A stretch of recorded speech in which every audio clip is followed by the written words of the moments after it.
guys, and welcome back to Little Evie's world.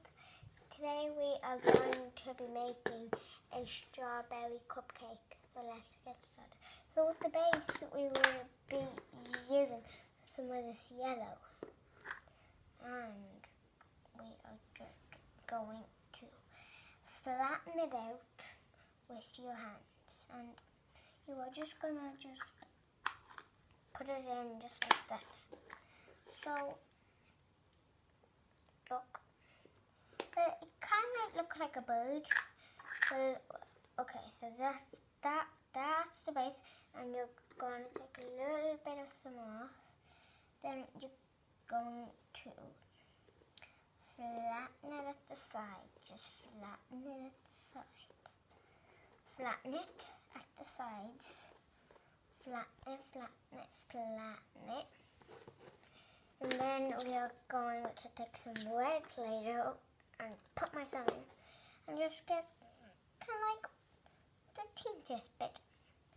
And then just like wrap it around the cupcake. And then wrap it around.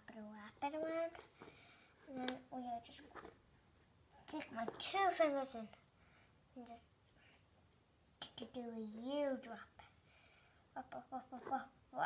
And then you're gonna sit it on top. Now, what? So, there. And then what we are going to do is you're gonna just flatten out the sides. And then you're going to add a little blueberry on top. So we took that much Play-Doh. And then we are going to roll it in your hand. Just roll it. Then we can put it like right on top. And then you're going to just need a tiny bit for the stem. And there you go. That is a cupcake.